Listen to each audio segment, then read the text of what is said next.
Now, the average wedding engagement is anywhere between 6 to 18 months, and we've definitely seen shorter and we've definitely seen longer. But for those that are on that average cusp of 9 months, that's a prime time to be able to get everything done in a timely manner. So here are some weekly tips to help you keep on track from here on out.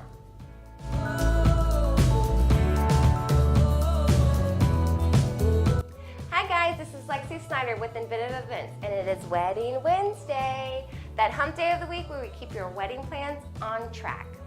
So if you're contemplating budgets and guest lists, that hopefully means you're at the early stages of your wedding planning process. And despite the topic being budgets and guest lists, the ultimate advice here to start off your wedding plans is to remember to relax and embrace this time period, because budgets and guest lists are not easy discussions to be had. So as you move forward with planning your wedding, remember to relax and embrace this time period, because ultimately your day is about the celebration and the unity of you and your fiance. Now, first things first is setting that budget. Start weeding through the categories you're contemplating on hiring, looking through to see exactly what you might want from each category and how much you think it would cost. During this time period, allow yourself to go through some sticker shock. You're likely unfamiliar with purchasing event services, and that's okay. So allowing yourself some time to go back to the drawing board and readjusting your budget to where it fits realistic expectations is going to be your best bet. This is where contacting your Inventive Events planner can save so much time and anxiety, because you can get a lot more done efficiently with a wedding planner than you can Googling everything.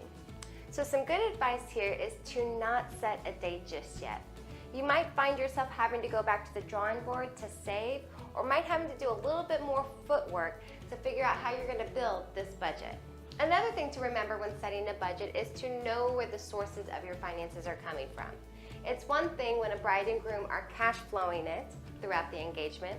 It's another thing if a bride and groom were to have that money set aside, saved for it, and it's ready to go when they start planning. And then it's another thing whenever you have parents or sponsors participating in the finances for your event. Knowing the sources of your budget will help you manage those financial transactions it takes when planning a wedding. So for the next 2 weeks, you're also going to want to focus on building that guest list.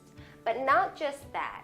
If you have anybody else that's participating in the planning process, such as parents or sponsors, go ahead and allow them to have a voice on the guest list contributions at this time as well. And trust me, you'll save yourself a lot of headache getting their input now rather than later.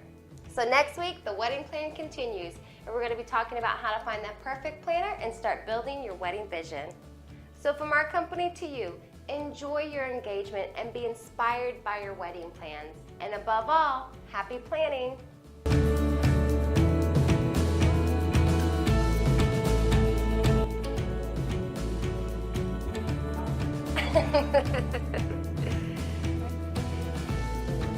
Whoa. That one wasn't too bad. Did you hear that one?